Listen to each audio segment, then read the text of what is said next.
So, if you were online yesterday, Yeah. Sunday, February 22nd, 2026, you saw it. You saw the smoke. The footage was just, it was everywhere. Literally everywhere. Rising over Guadalajara. You saw the semi-trucks burning across highways in Jalisco. Mm-hmm.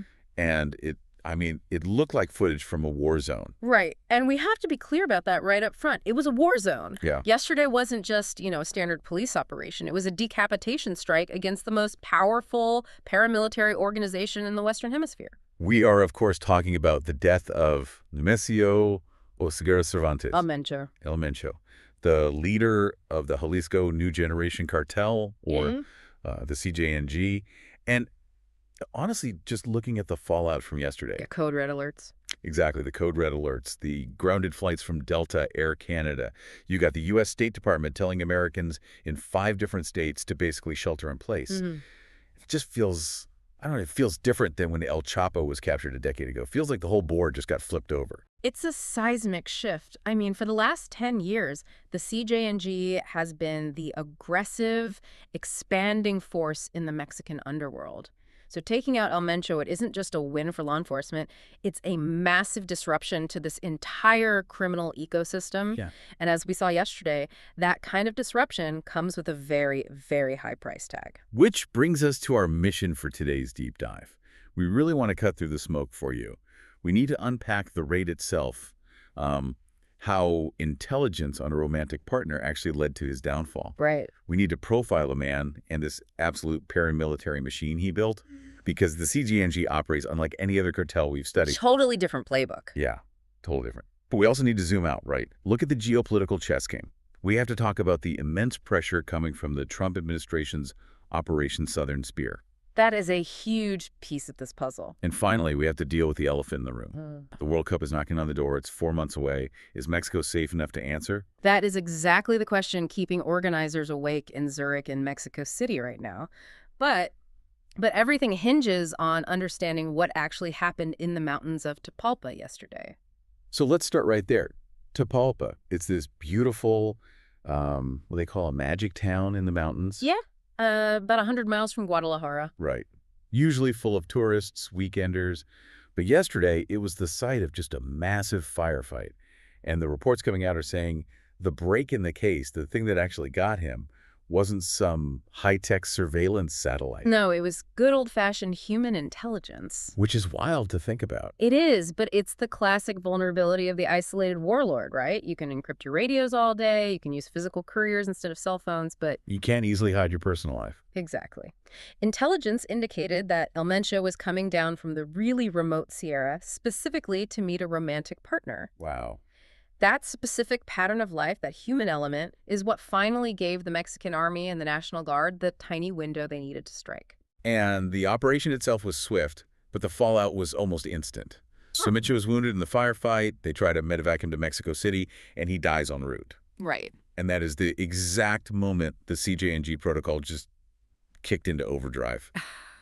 I really want to drill down on the retaliation because the numbers here are just staggering. They really are.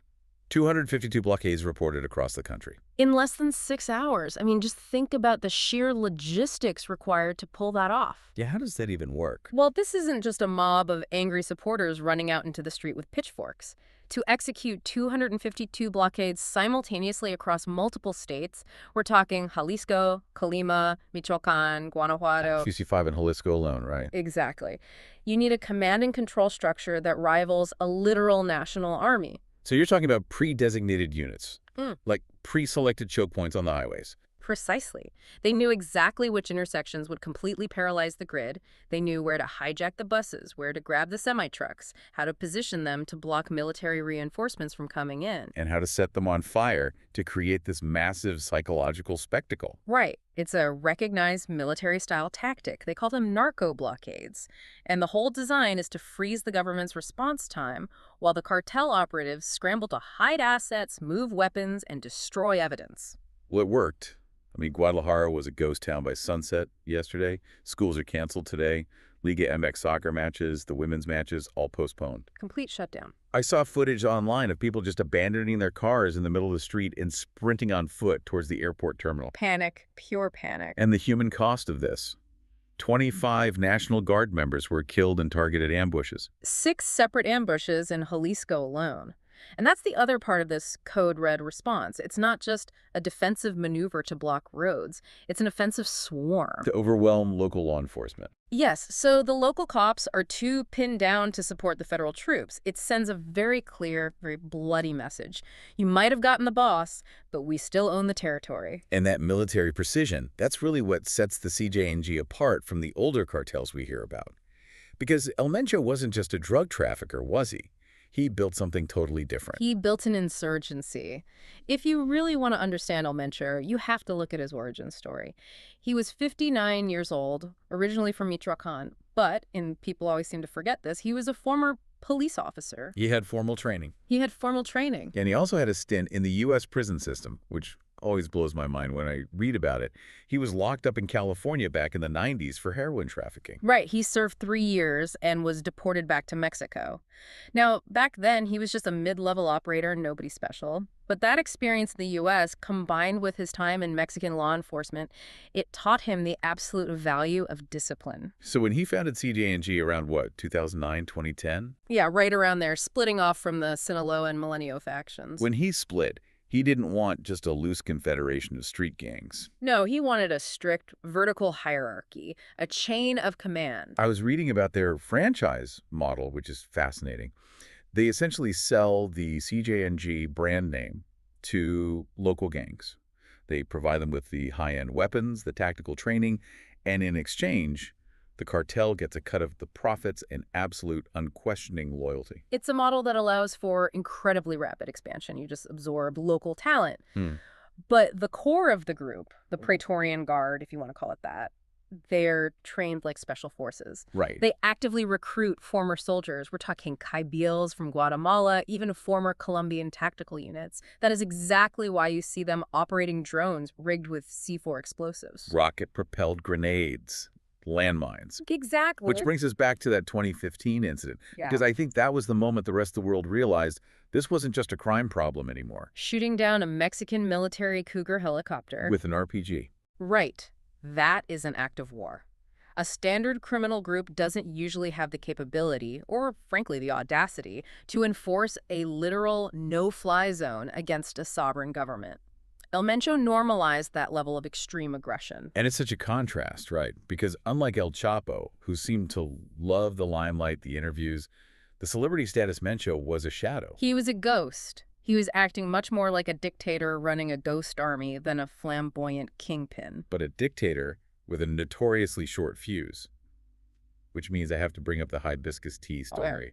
I know it sounds like underworld folklore, but it actually explains so much about the cartel's internal psychology. It's way more than folklore. It's basically a case study in narco-politics.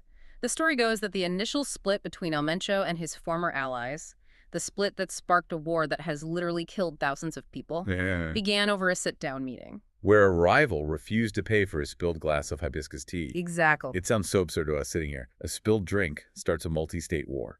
To us, yes.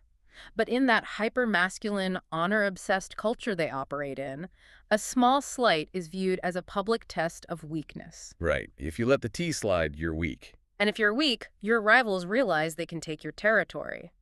El Mencho was notorious for that kind of volatility.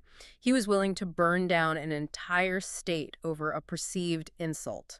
And you can see that personality trait baked right into the DNA of the CJNG today.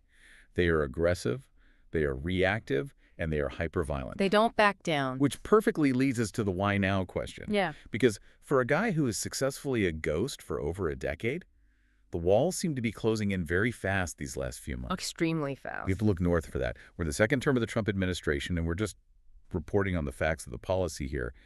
But the rhetoric coming out of Washington hasn't just been tough on crime, it's been warlike. You really cannot separate yesterday's raid in Tapalpa from the Trump factor. The geopolitical pressure on Mexican President Claudia Sheinbaum has been existential. We've heard President Trump explicitly discuss the concept of hitting land. Meaning using U.S. military assets for direct strikes on Mexican soil. Exactly. And then there's the push to designate cartels as foreign terrorist organizations, FTOs. I feel like sometimes people hear